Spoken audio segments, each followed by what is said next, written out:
तो कुछ सालों पहले मैं अपनी बकरी लाया था खुरली और उनको खाना डालने के लिए। तो बकरियों को खाना डालते-डालते 4 साल हो गए और हमारी खुरली की उम्र पूरी हो गई और उसकी 2 टाँगें टूट गई, तो हमने उसको डाल दिया कबाड़ में।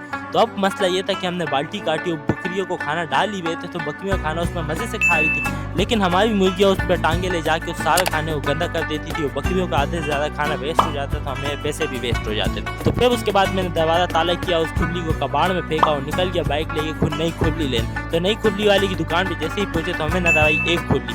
तो एक खुरली की प्राइस थी 7,000 पे, एक खुरली की प्राइस थी 3,000 पे। हमें पसंद आई 3,000 वाली खुरली क्योंकि हमारे पास है 4 बकरियाँ, उसके लिए इनफ होती है। तो भाई से वेट किया, भाई ने आखिरी बोला 2500 रुपये से 1 रुपये कम नहीं। हमारी जेब में थे 2,000 रुपये, तो हम चले गए नेक्स्ट शॉप पे। नेक्स्ट शॉप पे उससे बड़ी खुरली 3 कुंडों वाली हमें मिल रही थी 3,000 रुपये की। तो भाई से कम करवाए और 2,000 में डन करवाए और भाई मैंने उठाया बाइक पे रखा और बाइक पे रखने के बाद सीधा हम आ गए फार्म पे। तो फार्म पे जैसे खुरली मैंने अंदर की तो देखा बकरियाँ गायब हैं। तो बकरियों को ढूंढते ढूंढते पता लगा कि बकरियाँ मैदान में सैर कर रही हैं। तो सैर से उनको लाया बाइक पे। थोड़ी देर में बकरियाँ जैसे ही फार्म पे पहुंचाई, फार्म में पहुंचाने के बाद सारी बकरियों को लूसन डाला, तो लूसन बकरियाँ मजे मजे खाई हुई थी और मेरा मिशन भी कामयाब हुआ था। मुर्गियाँ ज़मीन से खा रही थी और बकरियाँ खुरली से खा रही थी और काफ़ी क्यूट लगी हुई थी और मैं अपने मिशन में कामयाब हो गया।